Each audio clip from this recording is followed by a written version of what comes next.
Halo teman-teman, selamat malam ya. Hari ini kita akan bincang-bincang lagi. Topiknya masih sama, yaitu tentang bagaimana sekolah ini menjalani home learning. Kalau di video-video saya terdahulu, itu kita masih bicara tentang sekolah yang besar ya, SMA, kemudian kita juga bicara tentang boarding school. Nah, yang kali ini kita bicaranya lebih untuk anak-anak kecil. Ini lebih menarik lagi, karena bagaimana anak-anak kecil ini menjalani home learning.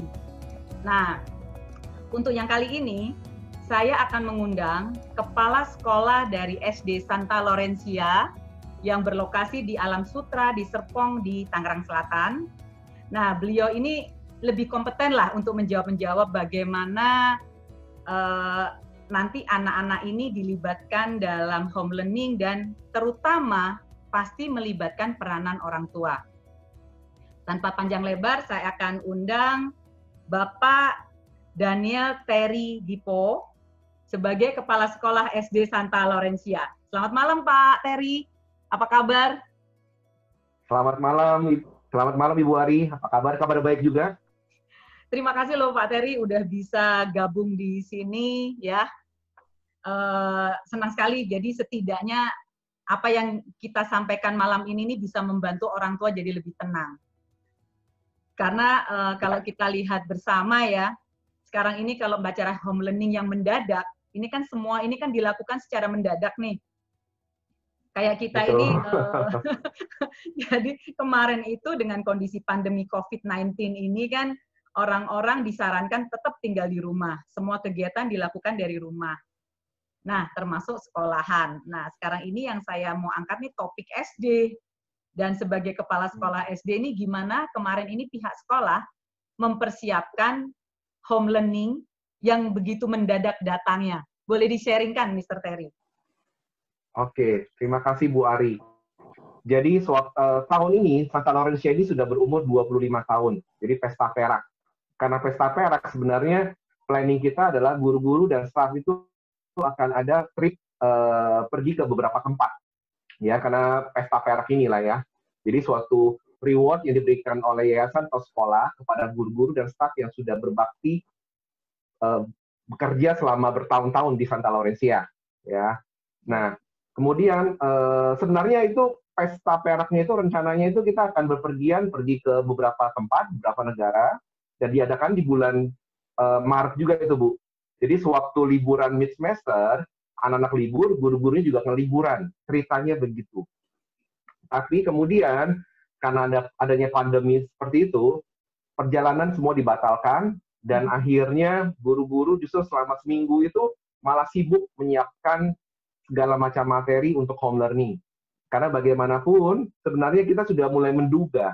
Jadi sebelum liburan, guru-guru dan staf sudah diberikan ancang-ancang. Kelihatannya, perjalanan akan dibatalkan karena adanya pandemi COVID ini. Dan betul saja ternyata sesudah liburan selesai, ada suatu statement dari pemerintah bahwa sekolah itu harus diliburkan untuk pembelajaran jarak jauh, seperti itu. Dan akhirnya, ya itu, selama 1 minggu itu guru-guru kita langsung meeting, puji Tuhan, kita selama ini sudah kerjasama dengan Google Classroom for Education. Jadi kita tinggal eksekusi saja untuk pengajaran dari jarak jauh ini. Jadi semua account anak-anak sudah mendapatkan approval dari Google Classroom juga sih. Jadi kita bisa dikatakan persiapannya lebih kepada materi. Karena untuk dari sistem pembelajaran jarak jauhnya, ya melalui internet dan lain-lain, so far guru-guru bisa menanggapinya dengan oke sih. Seperti itu Ibu Ari. Oh gitu. Jadi intinya itu kemarin kayak ini ya, blessing in disguise ya. Nggak jadi pergi. Iya, betul, Bu. tapi jadi mesti persiapan dan waktunya cukup kan ya 1 minggu ya? Lumayan, Bu. Cukup ya 1 minggu untuk persiapan semuanya. Karena ini kan persiapan untuk anak SD nggak mudah ini, Mr. Terry. Betul. Karena kalau untuk anak SD, pertama adalah namanya juga anak SD, terutama dari sisi online sistemnya ada timbul suatu masalah. Dan kita butuh semacam penyesuaian kepada anak-anak dari tadinya tatap muka, jadi akhirnya tatap pada komputer.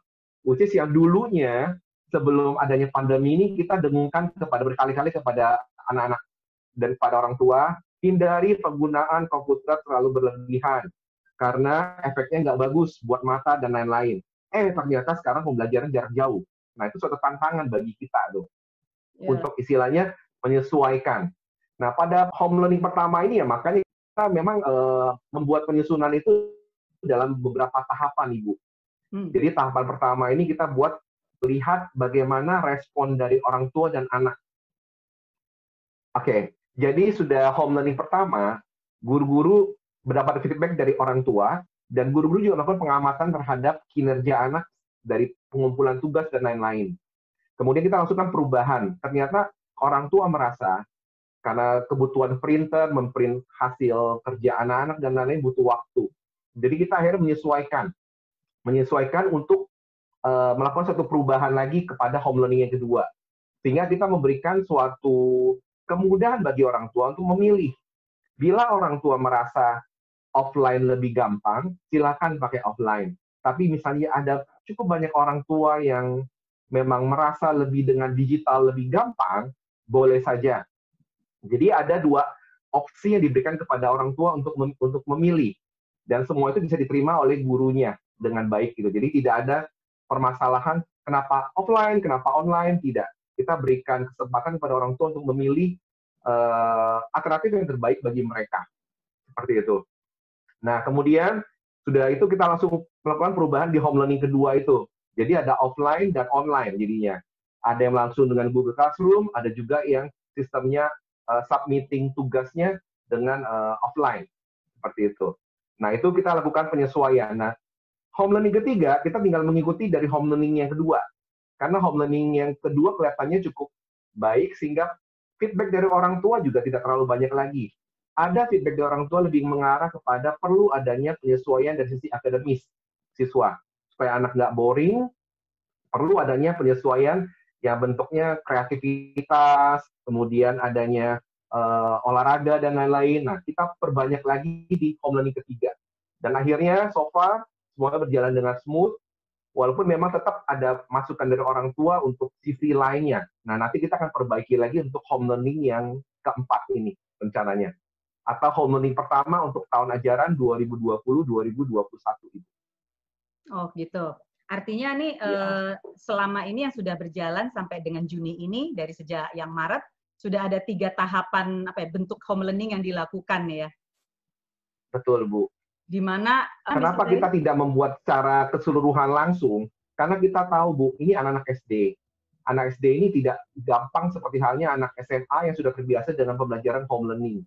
Jadi maka kita membuat tahapan-tahapan kecil supaya nanti kita bisa mengamati kekurangannya apa, perlu perbaikan di sisi mana. Nah, itu penting sekali bagi kita gitu loh. Oke. Gitu. Ya, kalau saya dengar tadi nih berarti orang tua nih bolak-balik ditanyain gimana, udah cocok belum? Berarti keterlibatan orang tua cukup besar dalam hal ini. Nah, iya betul.